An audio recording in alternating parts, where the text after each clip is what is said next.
They say the fields around Wichita, Kansas used to sing at dawn. That was before the summer of 1973. Before a farmer named Earl Whitmore walked out into his wheat field one morning and saw a child standing there. She was wearing a white dress, thin, almost glowing in the early light. Her hair was long, tangled, dripping with dew, and on her shoulders perched a pair of small blackbirds, perfectly still. Watching him, Earl called out.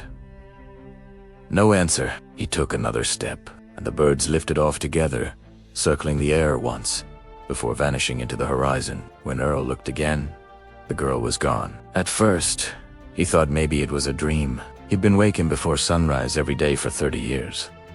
After all, but then his neighbor, Annette Holloway, told him she saw the same girl, standing in her own field at dawn, staring at the tree line. By the end of that week, 3 more reports came in, all from farmers within a 10-mile radius. Same description, same sign.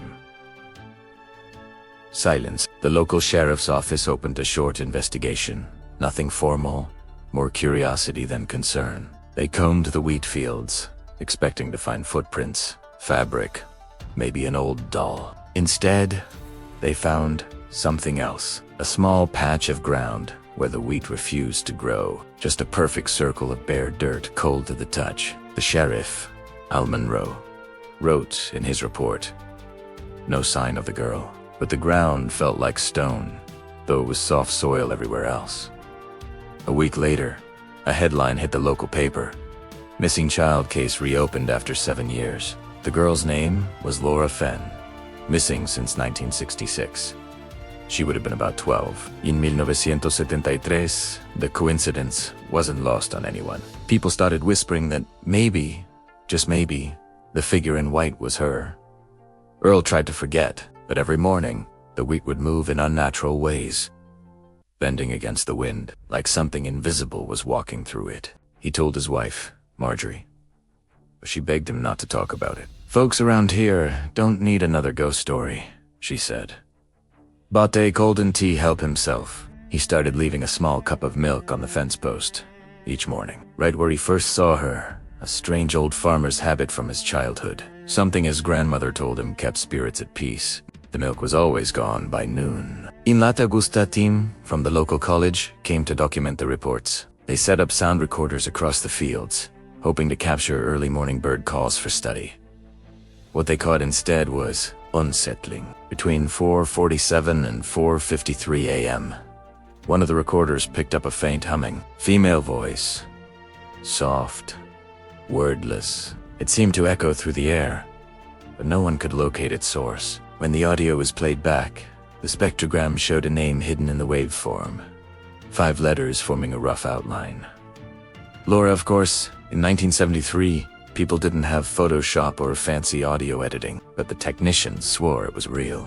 The report was quietly filed away, and that same week, one of the grad students involved in the project, Nancy Eldridge, went missing on her drive home. Her car was found abandoned 2 miles from Earl's farm. Lights still on, engine cold. The door was open. On the dashboard was a feather.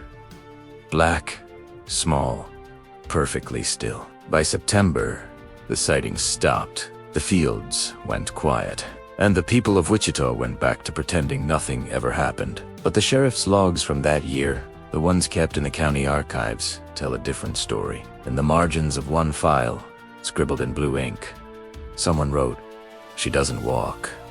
She drifts." No signature, no initials, just that sentence.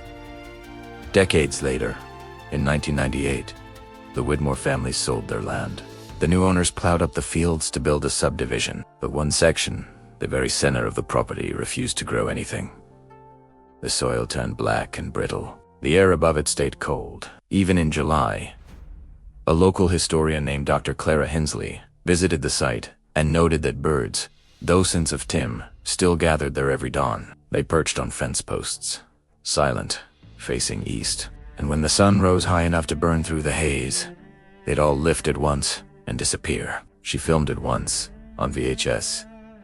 In the frame, You can faintly see movement in the field, like the shape of a child standing still among the grass. When the tape ends, there's static. Then a few seconds of audio hiss, and Ben ahead it, that same soft humming. The Girl in the Field 1973 remains one of the least documented rural legends in Kansas history. No official explanation. No evidence of foul play. But every few years, someone new claims to see her.